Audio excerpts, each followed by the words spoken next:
this a little bit yesterday, and I'm really excited about this. But to get there, we have to talk a little bit about the me that we currently are. Okay, so we're really talking about our church. How are we becoming the church that God intended us to be? How is it that we are becoming that? How are we doing in that? One of those things. To be honest, though, just like being the me that you're intended to be, you have to be honest about the me that you are. So we have to be honest about the me, the church that we are currently. And sometimes that is admitting the good, the bad, and the ugly along with it. And so I want to kind of divide this up into two things, into two kind of categories. First of all, the things that we know, and then the things that we don't know. So here's what we know. If we were to spend time together, and we get a chance to do this a lot, and hear what you love about Journey Church, you would probably echo the same thing we've heard over and over and over again, that this is a welcoming, loving place for people to find their way back to Jesus, figuring out this whole relationship with God thing, all that kind of stuff. And it's not just the environment or the building or the way it looks or that kind of stuff. It's you. It's us. We love people. In fact, I would say that there's likely not a place anywhere near here where people who don't have a faith background or have a pretty messy story or any of those things, there's probably not a place around here where people can walk in and be loved and accepted the way they are here. And I don't mean just churches. I mean this across the board. I don't think there's a place around here where you can be loved and cared for the way that you're cared for here. But that triumph, right, comes with its own kind of baggage. We love people when they walk in the door. We care about people. But if we listen, and we try to listen a lot to the things that make us unique in our community, the things that we struggle with, and if we're honest, if we're really honest, one of the things that we've struggled with is once you get in the door, right, it can be very difficult sometimes to figure out how to become more like Jesus at Journey. And that's really what we want to do, right? Nowhere in the Bible, I don't know if you're aware of this, but nowhere in the Bible does Jesus say to make converts, to get people to cross the line of faith. He grew calling disciples to grow in a relationship with him. And so here's our story. We've got a lot of folks coming through the doors and not a lot of people growing substantially in their relationship with Jesus. And we know that that's a glaring issue. And for us, another thing that we know is that as much as that's an issue we need to tackle, we also need to understand that we have to help people take a step in connection with this family. Finding friends, getting connected in a deeper, more meaningful, more valuable way. Those are problems that we face because we're an 8-year-old church and we're now clearly out of our infancy stage. In my mind, this church began, Sheila and I in our living room, with 8 or 10 other people, and we started there and it's grew. Now we see more than 500 people on a weekend, and it's just a constant challenge as we grow from kind of an infant church to an adolescent church, kind of growing in our own challenges, and we have to be honest about where we are. So the things that we know is that we need to do a better job of making disciples. We need to do a better job of connecting people to this family. Now on to the things that we don't know. What I love about this church is the things that I know about us, is that you're the kind of people who get behind what God's doing. Since day one, Journey Church has been a church on the move. We roll in and set up. We've got plenty of people helping, setting up chairs, doing all kinds of crazy stuff. You guys have always, this church, you guys, that's a northern thing. Y'all have always been a church that has just gotten behind whatever God's doing and just done it. We were 3 years old when we bought this property and started plans to build the building. We were 5 when we moved in. Churches like us don't do that. That's crazy, right? It's ridiculous to dream of that stuff and then see God accomplish it. But here's the thing I know is that you guys are amazing and get behind something. So here's the deal. What we don't know is if we knew what to do next, we'd already done it. Because we've got people like you who get behind whatever God's doing and just get into it. That's the way it goes. But what we've recognized as we've grown has been that there's a gap between my dreaming of the future and the implementation of it. Bryce does an amazing job. I don't know if you know this or not, but a big portion of Bryce's job, in addition to music and the graphics that you see on the screen, all that kind of stuff, is he manages our staff and kind of helps implement and make ministry happen kind of on the other side of things. So he coaches all of our staff and works through them, kind of helping them take their next step and keep things going well. But what we've realized is that as time has gone on, there's a gap between the dreams for the future and implementing. There's a gap, and it's become more and more obvious that strategy is something that we really need help with. Someone who can hear the dream, see the implementation, and help us build the strategy. And so I'm thrilled to tell you that you already know the good news, because you've already met the guy that we're talking about. We are hiring Chris Pace. Chris Pace, you've recognized him if you've been around here for a little while. You might have had history with Chris. He was born here in Jackson and has been around a long time in different capacities. He and his wife have served in the mission field in Africa. They planted a church, served in a lot of different roles in churches, has been in leadership a long time, and I love the fact that he's been a part of Journey for the last 7 or 8 months now. You've seen him up here speaking. He spoke once while I was on sabbatical, spoken at least once or twice since then. It's been a powerful ministry, not only to our staff, but to me, just been able to speak into my life, into my leadership, and I love the fact that effective this week, Chris is going to join our team. And so that is a great thing for us. So here's what, you can clap for that.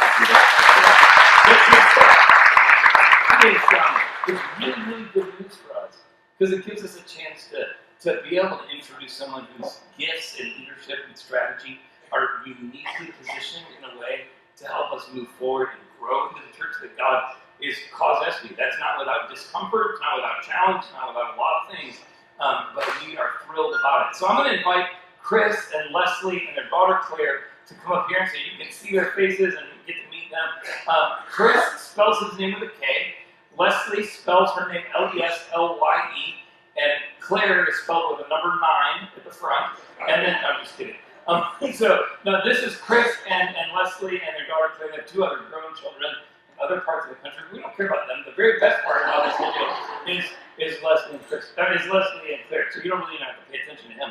These are the best things going. So, I'm just kidding. But we're thrilled to have them a part of our team. I want to tell you something that you can do to get behind this.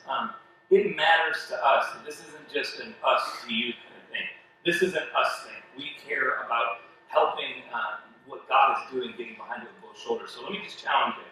Be praying for Chris and Leslie and Claire and the rest of their family as they're transitioning in. I mean, they've been here for a little while, been a part of Journey now for 7 or 8 months. And while that's easy, that part of it's simple, there's a lot of other challenges. Landing into a new job, working with a new team, all those kinds of things. So be praying for them.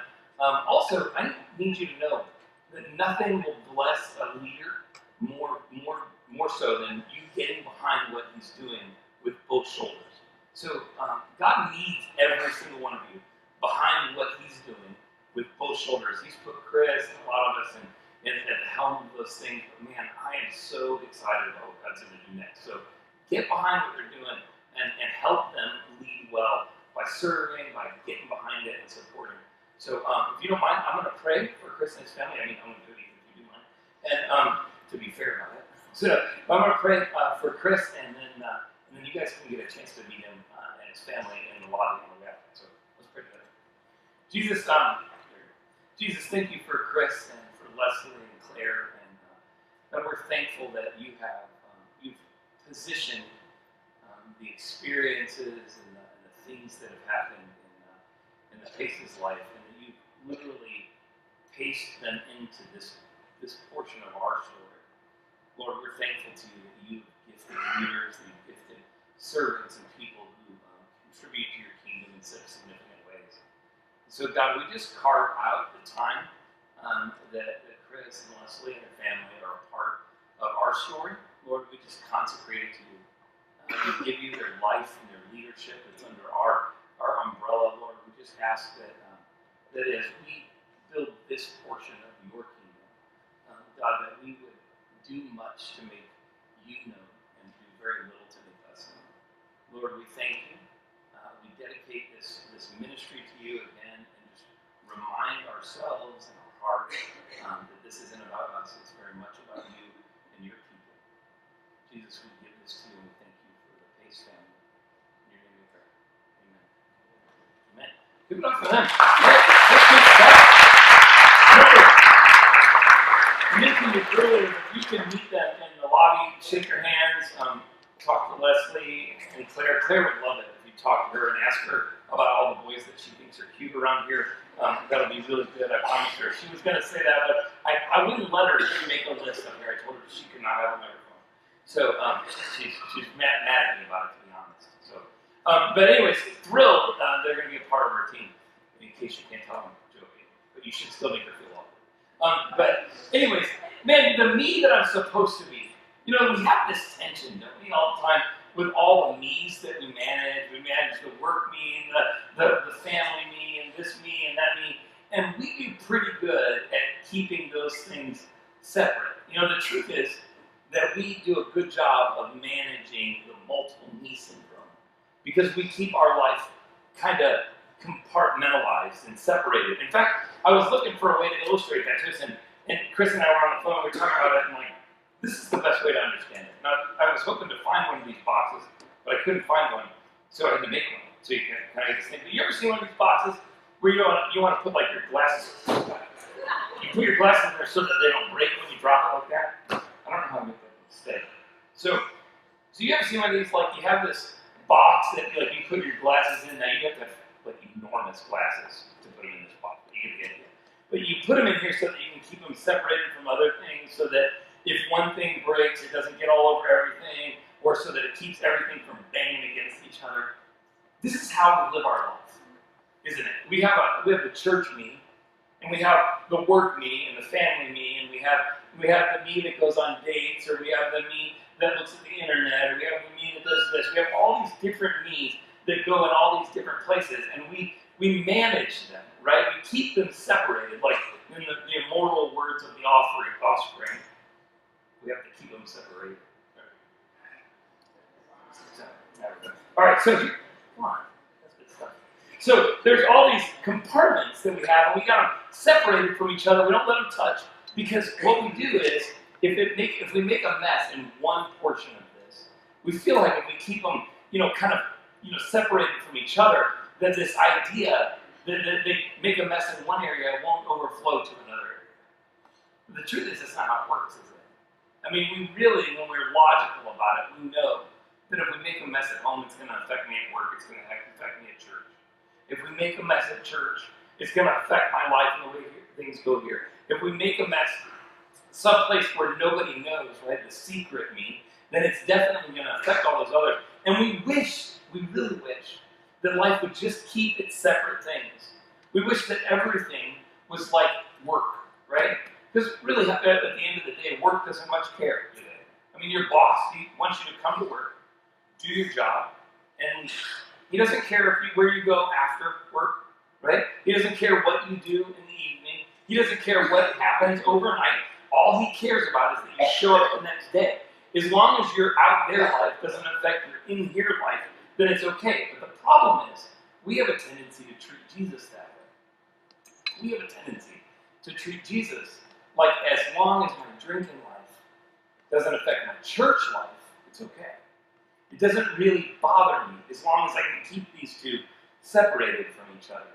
We come to church and we're like, oh, you know what I really want to do is I want to get enough courage to raise our hands. And it takes courage, doesn't it? Excuse me. It was like a passed on thing. But like we get this problem where we're like, I don't have enough courage to raise my hands. I want enough courage to sing out loud. I know for some of us that's a stretch, right? We want to do that in our church life, but we're not really willing to let Jesus over here in our life. And this is the reason why the church is defined by hypocrisy. It's the reason why we struggle so much that every single time you ask me, what do you think of when you say the word Christian? People have these negative connotations about people who are intolerant or people who are unloving. Well, we should be defined by love, right? We should be defined by our ability to care about people, no matter what their story. We should be defined by all these amazing things, but instead, what do you hear? Two-faced, hypocrites, holier than thou, judgmental. Why? Because we keep life separated, and we feel like as long as our church life looks good on the outside, then the rest of life doesn't really matter. It's the reason we feel like when we leave here, we can do what we want, drink what we want, smoke what we want, and post what we want. It goes all over the place, right? Because we think we keep it separated. But the truth is, it's just like this. We're the only ones that see the separation. I mean, really, at the end of the day, it's one container. Your life and mine isn't compartmentalized as neat and pretty as it seems. It really is one life. Just because you throw all of the mess in one closet or keep all of the junk in one drawer doesn't mean that it's not a mess. I mean, isn't that what we do, right? We have that, and when we clean our house, we have a closet that you're like, oh, just, I don't know, toss it in that closet, or toss it behind the stairs, or put it in that place in the garage, or you have that one drawer in the kitchen that lots of people, you guys are laughing because you have one, right? What's it called? The junk drawer, right? We keep our junk in the junk drawer because that's the place where you're like, look, the rest of the place is in that, we just throw everything in here. But the problem is, when that kind of idea overflows into our life, what happens? We realize that it doesn't stay contained in one area. It's not a junk drawer, it's a junk life. It's just one container that we have to understand overflows into all of our lives. And that's really what I wanted to talk about in terms of redeeming our time. Because when we talk about redeeming our time to become the me that I was intended to be, we kind of think time management. That's what I thought when I started reading this section of the book that we're working our way through. I thought, redeeming our time, okay, that's like a holy time management, you know? I get to do what I want, and I just pray God blesses it a little. That's like the, you know, like a spoonful of Jesus makes the medicine go down. I kind of bring it in, and I go, okay, I got to do what I want to do, and then at the end of the day, I got to go, okay, got to ask Jesus to bless it. Here, Jesus, I've been doing this. Would you bless it, you know? Or we feel like our job is to kind of Jesusify things, right? Is to kind of make things look better on the outside, so we kind of spray Jesus on it, on the outside of it. I remember a Gilbert cartoon that I love a lot. I think Gilbert is funny. And it's the vice president of the marketing department says, my job is to spray paint this turd, right? And so like to take this thing that doesn't look good and we just kind of make it look good on the other side, like gold fleck paint, you know, on the outside of this garbage. And that's what we do with our time a lot of times. But here's the deal. We're not talking about time management in terms of like, do this better, be a little more efficient, make sure you carve out enough time to justify being a Christian and check off all the boxes. Here's the deal. The way we can be redeemed in our time is to recognize that there aren't compartments. That Jesus isn't in one area and not in another area. It's not recognizing that Jesus is in church life and sometimes I see him show up over here at home.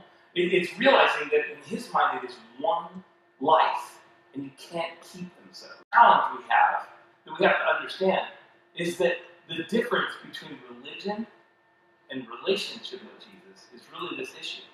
We push back here during a lot against religion. We push back all the time against this empty kind of exercise of just going through the motions and doing the things you're supposed to do. Stand up when you're supposed to stand up, sit down when you're supposed to sit down. We push back against the idea that you do your devotions because it's something you have to do, or make sure that you spend time and give and do those things. We push back really hard against those religious activities because they're empty. The difference between a religious view of Jesus and a relational view of Jesus is this issue of compartmentalization. When we carve our life out and we make Jesus an observation in one area, and we try to integrate him into other areas, that's the problem. That's where religion runs face to face with this relationship. Jesus is a part of our life, not just our observation on the weekends, or our little parts and pieces we give him of the rest of our life. He wants to be not observed in all those areas, but completely immersed in all those areas. So the invitation that we have in terms of redeeming our time really is to break down the barriers between the categories of our lives, to stop compartmentalizing our life. So the first thing I want to challenge you to do is if you want to break down the barriers and you want to begin to see Jesus immersed in all of your life, the first thing you need to do is stop praying. I know that sounds like sacrilegious. You're like, this is not the first time I've heard sacrilegious here. It's the first time it's like for sure sacrilegious, right? Did the preacher just tell me to stop praying? No, what I did is say stop praying. Okay? It was like quote-unquote prayers, where you start with Dear Lord and end with Amen, and think that's prayer. Isn't that what we do? We compartmentalize even our prayer life. In fact, there's this quote, I love this quote. It says, countless people have such a stained glass view of prayer that they fail to recognize what they experience every day as prayer. And so they condemn themselves for not praying at all. Here's what I mean. If you believe that there is a God, and that God is both all-powerful and all-present, then you're already praying. Now, I want to go over that again, because we've got to understand what I mean here. If you believe that there is a God, and that God is omniscient, he knows everything, and that he's all-powerful or omnipresent, he's everywhere, right? If he's everywhere and he knows everything, and you believe that he exists, then you are already praying. You're already living your life out in relationship to Jesus. Sometimes those prayers aren't real great, right? Because he's there when you're disappointed. He's there when you're happy. He's there when you think he's not there. There's that part of your life where you think, I can go over here and do this thing at work or in this relationship or this thought or that thing, and you think he's not there, but that's literally, he's there with you. He knows. He experiences. So recognizing that verses like 1 Thessalonians, it says, never stop praying, or pray without ceasing in another translation. Like it says that, it doesn't mean that you should constantly be praying, dear Lord, and talking out these kind of sentences in prayer. It's that you and I live a life in observation of the truth that we're in relationship with Jesus. One of the things that we have in our group as a community group, we'll get together even tonight, and at the end of our time together, I just invite everybody, hey, what do we need to be praying about? What are the things that are going on in our life? And we'll all share the things that are going on, my aunt this, my brother that, this is going on in our marriage, this is going on, this is part of us living life on life with each other. We're sharing some of those prayer requests and talking about some of those things. And then comes the time when we pray together, right? I always get frustrated when we listen and we talk back and forth and we pour out our hearts and this is exciting to me, this is disappointing to me, this hurts me, this makes me happy, all these different things. But then when we go to pray about it, we're like, dear Lord, bless him and keep him and do this and do that, and Jesus, don't forget to be with that person. And because we don't know what to say. What we need to recognize, this is what we try to do every time, is that, listen, God, you've been here with us. You've been listening. You're intimately aware of the things that make us happy and sad. You're intimately aware of the things that make me angry and anxious. You're intimately aware of the stuff that I would never share in a group, even though I trust these people. You know my deepest pains. You know every piece of it, knowing that you lived our life today and yesterday and tomorrow and next month and next year. You live our life with us. My life is a prayer. My life is lived out in relationship with Jesus. So stop saying prayers, right? I'm not saying stop kneeling and speaking to God, but I'm saying stop going through the motions and start this. Start praying what is in you and stop praying what you wish was in you. Isn't that our challenge? But when we stop, when we actually do begin to pray, dear Jesus, help me with this and do these things, we tend to pray what we wish was in us. Lord, just bless them this way. Lord, please help this person. He'll express your disappointment. You know the thing I love about funerals, which it's a weird thing to say, isn't it? But I love the fact that sometimes it messes with people. When I start a prayer and say, God, if we're honest right now, we're a room full of people who are disappointed with you. Some of us are really mad right now. We're angry at you. Man, knowing that we serve a God who's big enough to shoulder our anger and our frustration, our disappointment, even when it comes to him, that we can tell him that we're broken and we're upset about it. We tell him that things didn't work out the way we hoped they would, and ask him to come into those moments and work in our heart. That's powerful stuff. That's the difference between saying a religious prayer and developing a real relationship with Jesus. So stop saying prayers, right? Stop just doing the prayer thing. And begin to recognize that Jesus is in every part of your life and live out your prayers with what is really inside of you, not what you wish was inside of you.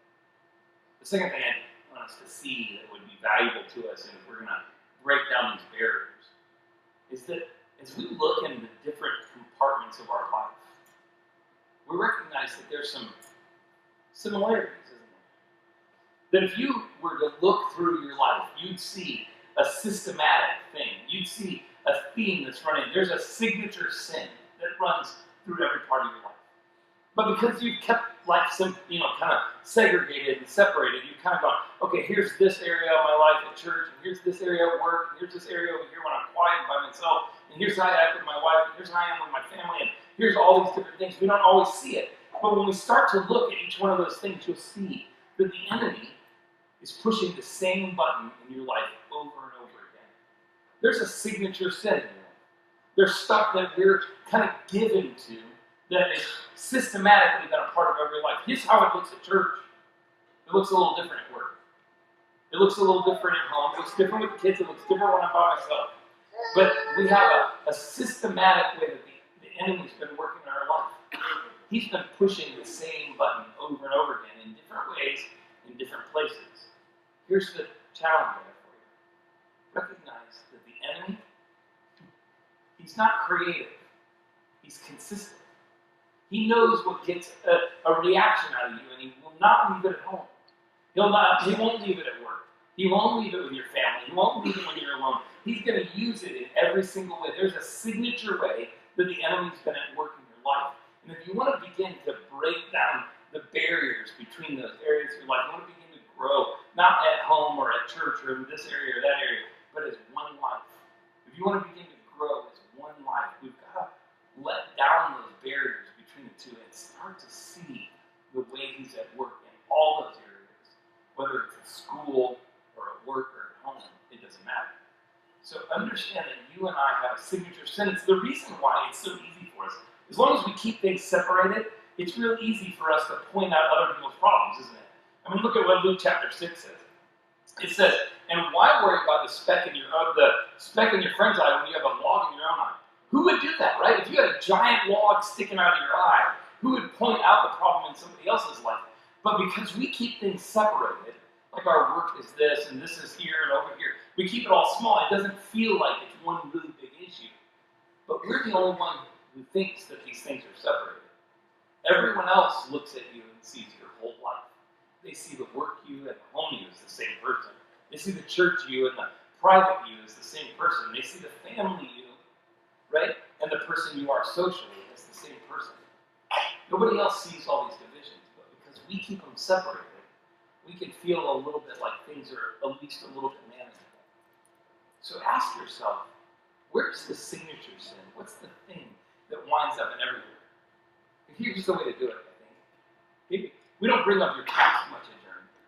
We talk about this all the time. We say we care about your next step, not your last step. We don't care about where you've been. We care about where you're going.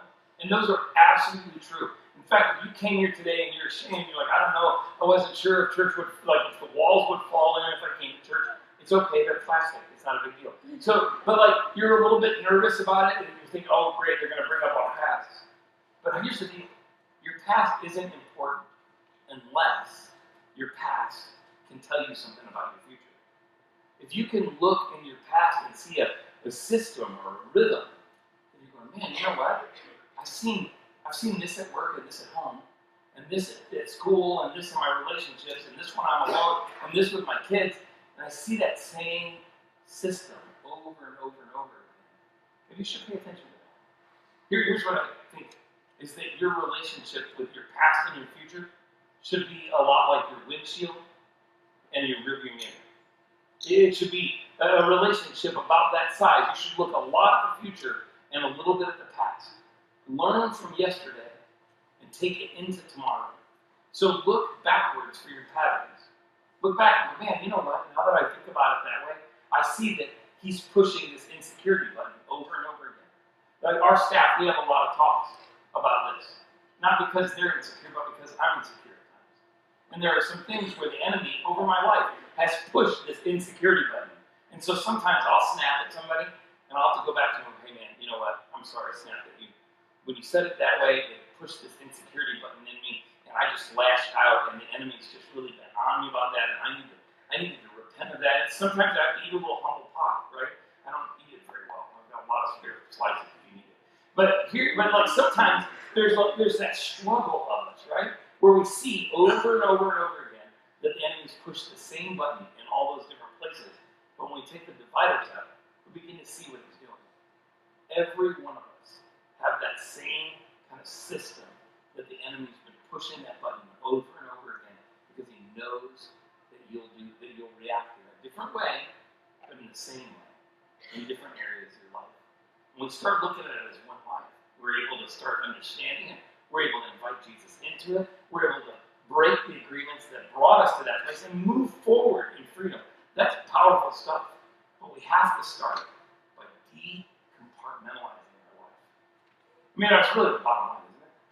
I mean, at the end of the day, if I really want to recognize the freedom that I have, recognize the sin that so easily entangles, is what Paul said. When we start to put on, if I really want to stop having this giant log in my eye and noticing the speck in other people's, then I have to pull out the barriers in between all these areas of my life and recognize that there is no church life, and home life, and work life, and private life, and dating life, and family life, and kid life, and all these other things. There's no social life that's not separate. It's really one life lived out in relationship with Jesus. That I don't necessarily need to recognize that I'm praying, but that my life is lived out in relationship, and he sees what's really going on, right? He sees that we can live in or away from him, but here's the deal. There's nowhere you can go to hide from him. He's everywhere. He cares about you, and he wants to live in authentic, real relationship.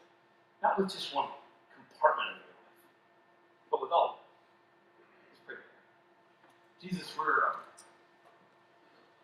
humbled by that idea that it would feel good if we took a step forward in church today.